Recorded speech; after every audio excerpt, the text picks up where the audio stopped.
তুই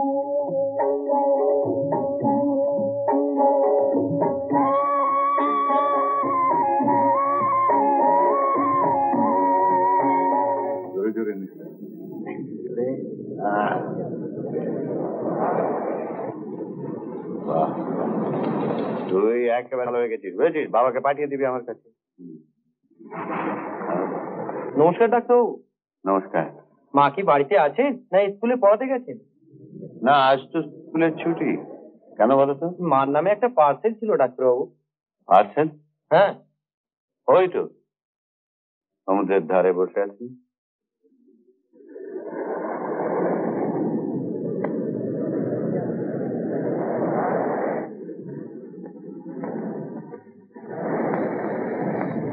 মা, মা। ও কি হলি না? হ্যাঁ মা। কি খবর? নমস্কার মা, আপনার একটা পার্সেল আছে মা। ও তাই নাকি? লাগেনি তো? জানতাম লাগবে না। শোনো, তোমাকে আবার সামনের মঙ্গলবার এসে একটা ইনজেকশন নিয়ে যেতে হবে।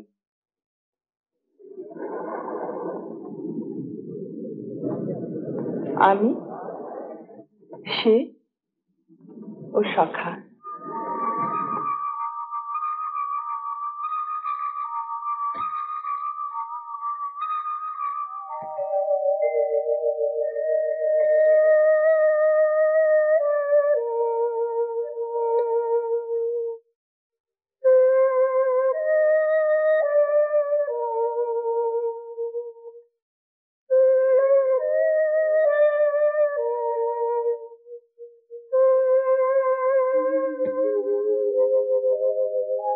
সব গল্পে একজন নায়ক থাকে, তবে আমার গল্পের নায়কটি একেবারেই অসাধারণ।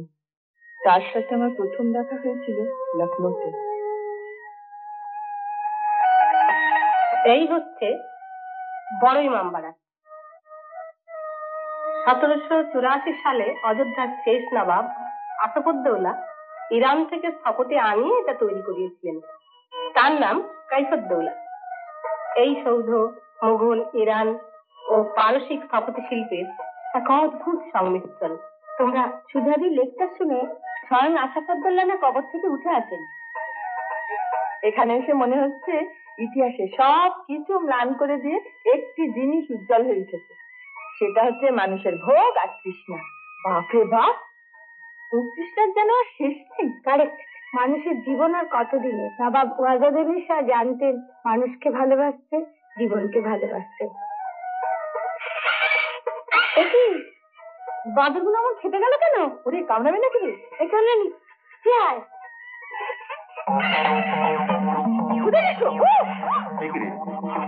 দেখ ভদ্রমহলের দিকে বাদুরগুলো কিরকম এগিয়ে আসছে।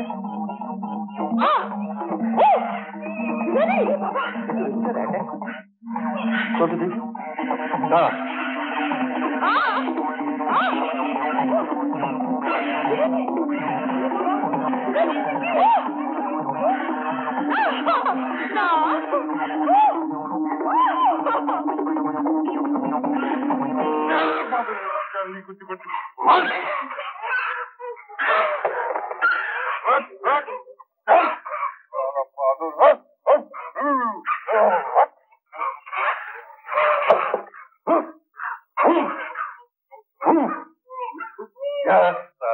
আরে লাঠি নিয়ে চলে গেল ভাই। ওঠো, কপালটা কেটে গেছে। কপালটা তো বড্ড বেশি কেটে গেছে। এখন কি করা যায়? আমার তো মনে হয় যে আপনার এখনই একটা এটিএস নিয়ে নেওয়া উচিত। কি রে প্রশান্ত, এরকম একটা ব্যাপারের পরে? হ্যাঁ হ্যাঁ, আপনি যদি কিছু মনে না করেন আমাদের সঙ্গে আসতে পারেন, সব ব্যবস্থা হয়ে যাবে। প্লিজ, আপনারা যদি একটু হেল্প করেন তাহলে। চলুন চলুন। আমার বন্ধু ডক্টর প্রশান্ত রায়। আমি একজন ডাক্তার, আমার নাম সুজিত দত্ত। নমস্কার। এবং আমার ফ্রেন্ড ফিলোসফার এন্ড গাইড। তাই প্রপার গাইডেন্স দিয়ে আমার জাত ভাইয়ের দেশকে বেড়াতে নিয়ে এসেছি, মাধুরের দেশে। তা আপনারা দাঁড়িয়ে রইলেন কেন? বসুন। হ্যাঁ বসুন। আমি কিন্তু চার কথা বলে এসেছি। ভালো চাপে চেপে গেছে। আচ্ছা কিছু মনে করবেন না, আপনাদের পরিচয়টা? আমি Sudha Sanyal, Calcutta university history professor. আচ্ছা। আর এরা আমার আন্ডারে মুঘল আর্কিটেক্টের উপর রিসার্চ করছে, তাই এদের নিয়ে এসেছিলাম হিস্টোরিক্যাল প্লেস গুলো চাক্ষুষ দেখাতে। রমা সেন, নমস্কার। বীণা মুখার্জি, নমস্কার। আর এর নাম চন্দ্রানী রায়। নমস্কার। আরে আপনারা দাঁড়িয়ে রইলেন কেন, বসুন। হ্যাঁ, তোমরা এসে বসো।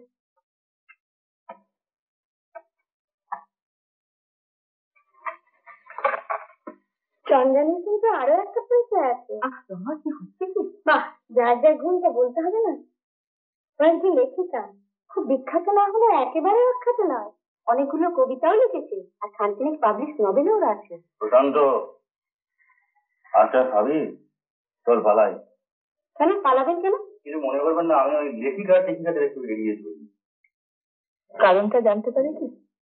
লেখিকারা সাধারণত এই মেয়ে চরিত্রগুলোকে মহিমসি করতে গিয়ে এই পুরুষ চরিত্রগুলোকে কিরকম কিরকম কি বলবো, মানে কিরকম খাটো করে ফেলে, বুঝলেন? ওই জন্য আমি লেখিকাদের লেখাটাকে বিশেষ পড়ি না। আমি কিন্তু আপনার সব বই পড়েছি, এমনকি আপনার লেটেস্ট উপন্যাসটাও পড়েছি। কিন্তু কি কাণ্ড বলুন তো, এমন একটা দেখবার মতো জায়গা, এখানে কিনা বাঁদরের উৎপাত, কত সময় কত মেয়ে তো সাংঘাতিক বিপদে পড়তে পারে। এই উৎপাত হালে শুরু হয়েছে, এখানকার একটা রিসার্চ ইনস্টিটিউটের জন্য ওখান থেকে একটা বাঁদর ধরে নিয়ে গেছিল, তারপর থেকে হঠাৎ এই অবস্থা। আর মজা দেখেছেন, বেছে বেছে মেয়েদেরই অ্যাটাক করে। তাই নাকি? কিন্তু কেন বলুন তো? বলবো না? না, তো বলতে হবে না। হ্যাঁ হ্যাঁ, বলুন না। দেখুন, আমি স্পষ্ট কথা বলি বলে লোকে আমাকে দুর্মুখ বলে। খুব মিথ্যে বলেন। হ্যাঁ, কিছু বললেন? না, কিছু না। হ্যাঁ, যে কথা বলছিলাম, প্রশান্তর কথা অনুযায়ী যেটি ধরা পড়েছে সেটি একটি বাঁদরি। এখন বুঝে নিন মেয়েদের দেখলেই কেন অ্যাটাক করে। কি মিন করছেন? ঠিক পরিষ্কার হলো না তো। রিপ্লেস করতে হবে না। কি বলছি যে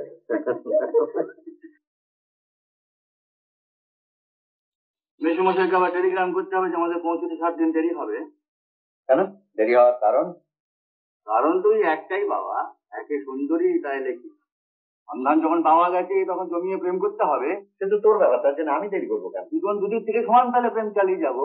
একজন এগিয়ে যাচ্ছে দেখলে একজন পিছিয়ে আসবে। তোর তো বুঝলাম, কিন্তু আমার টার্গেট কোনটি? আহা, 3 উপন্যাস পড়েছি বলে নির্ভেজাল মিস্ত্রি বলে আসতে পারলেন, এখন জিজ্ঞেস করা হচ্ছে তোমার টার্গেট কোনটি? টার্গেট ওই একটাই, সালা ওই।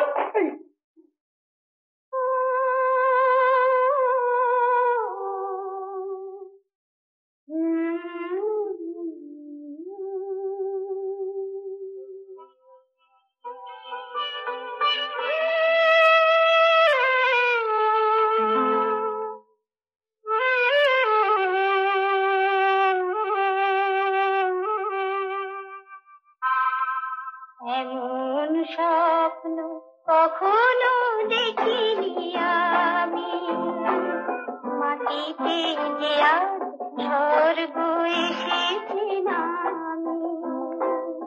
এমন স্বপ্ন কখনো দেখিনি আমি, মাটিতে যে আজ স্বর্গ এসেছে নামি।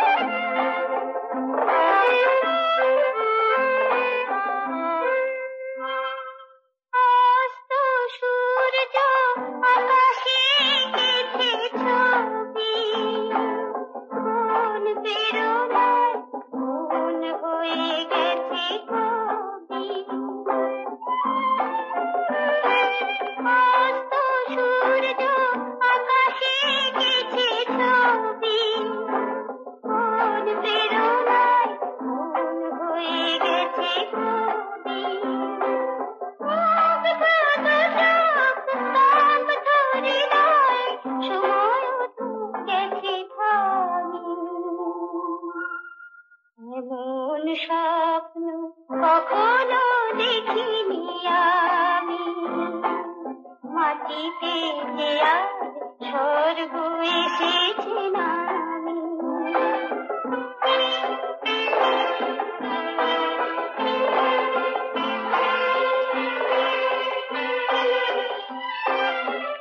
রাজমহলের শুভ্র পাশালি দুটাও শ্রুকার, একটি যেন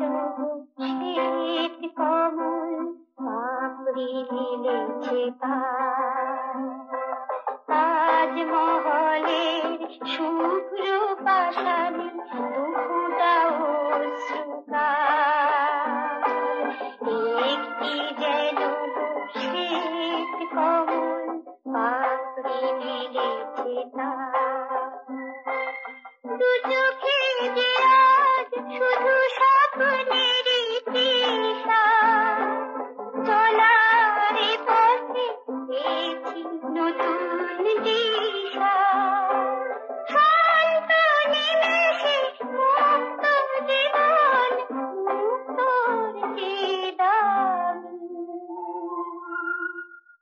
এমন স্বপ্ন কখনো দেখিনি আমি মাটিতে আজ স্বর্গ এসেছে না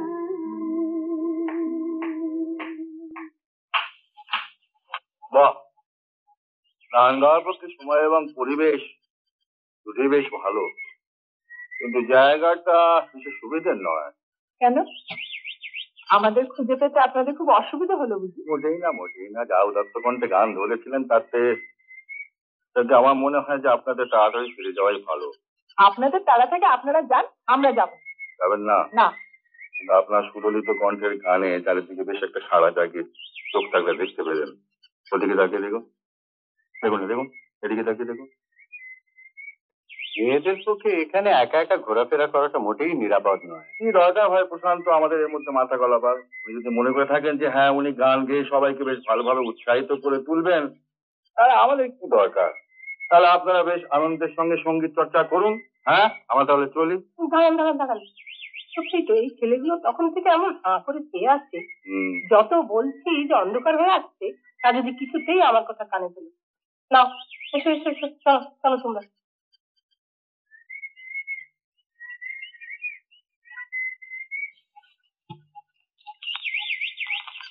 বেশ জমিয়ে চায়ের অর্ডার দিন তো, মানে তার সঙ্গে কিছু খাবার টাবার হলে ভালো হয়। কি হচ্ছে, অনেক হাঁটাহাঁটি হয়েছে ভাই, আমার ভীষণ খেতে পেয়ে গেছে। বেশ, তো আপনারা বসুন, চায়ের অর্ডারটা দিয়ে আসছি। না এসব ঝামেলা করতে হবে না।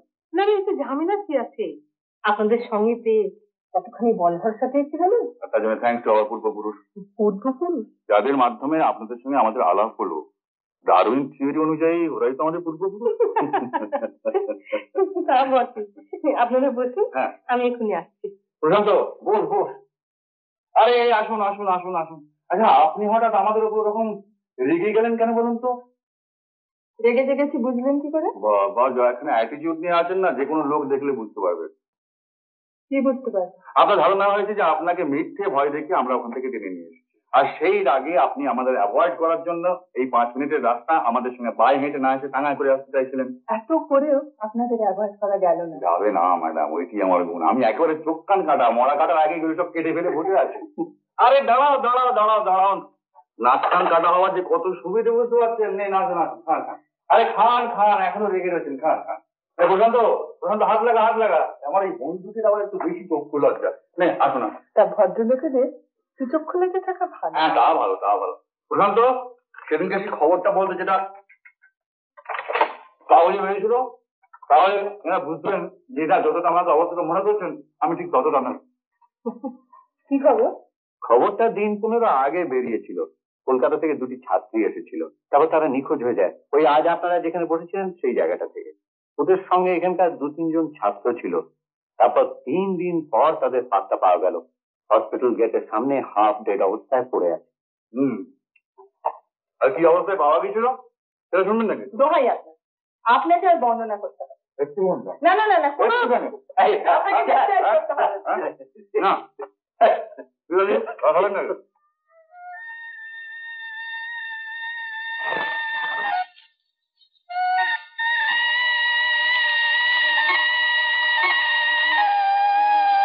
আচ্ছা, মিহির কিরণ চৌধুরী আপনার দাদা মশাই? আরে বাপরে বাপ, উনি তো বিরাট নাম করা কবি। আর প্রশান্ত তো তার একজন বিরাট ভক্ত। এই সেদিনও কি যেন একটা বই পড়ছিল, কি যেন বইটা পড়ছিলাম। হ্যাঁ, মানে আমি তো ওর সব বই পড়েছি। তুই কোন বইটার কথা বলছিস বলতো? আরে বাবা, ওই তো ওই রাজপথে আসবার আগে যে বইটা পড়ছিলি, কি নামটা বল না। ও, রুদ্রাবৃত বেদনা, ওটাই তো দাদুর লেটেস্ট সিরিজ। হ্যাঁ, রৌদ্র বেদনা। একদিকে যেমন রৌদ্রের জ্বালা, অন্যদিকে বেদনার ঘনঘোর ঘটা। শুনুন, একদিন কিন্তু ওর সঙ্গে আলাপ করতে আপনাদের বাড়ি চলে যাবো। হ্যাঁ, নিশ্চয়ই আসবেন। আপনারা ওর কবিতা পড়তে ভালোবাসেন শুনলে দাদু ভীষণ খুশি হবে। হ্যাঁ, ওর সঙ্গে আলাপ করে আমরাও খুব খুশি হব। কি বল প্রশান্ত? অযোধ্যার প্রথম নবাব বাদশাহ গাজীউদ্দিন এটা তৈরি করেছিলেন। তার 3 জন বেগমের কবরের উপরে এই শাহনাজাব গড়ে উঠেছে। বুঝতে পেরেছো, আমাদেরও সঙ্গে সঙ্গে কবর হচ্ছে। কি বললে? ও, একটা ভালো কথা। কলকাতা ফেরার রিজার্ভেশনে কি হলো? হ্যাঁ, প্রশান্ত, লাকিলি পরশু 6 জনের রিজার্ভেশন একসঙ্গে পাওয়া গেছে। লাকিলি ফাকিলি কিছু নয়, অনেক চেষ্টা করে জিনিসটা করা গেল। ওই আর এ করে হোক বাবা, পাওয়া তো গেছে। হ্যাঁ, আমি যাই, ওদের বলে আসি। বলে আর এটা কি হলো? কেন? একদিকে রৌদ্রের প্রখর জাল আর অন্যদিকে বেদনার ঘোর ঘন ঘটার মধ্যে দিয়ে ঘটনাটা যেদিকে এগুচ্ছে সেদিকে আরেকটা এগিয়ে হলো বন্ধু। কোন দিকে যাবি? ওদিকে না এদিকে?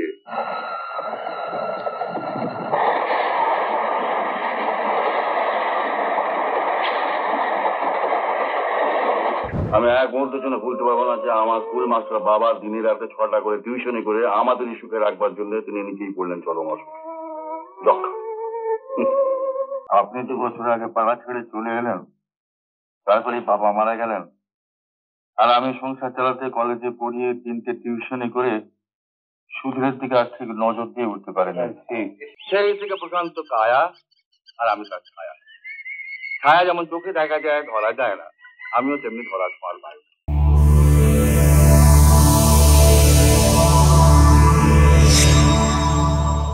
উত্তম কুমারের সেরা সিনেমা দেখতে হলে ডাউনলোড করুন ক্লিক অ্যাপ।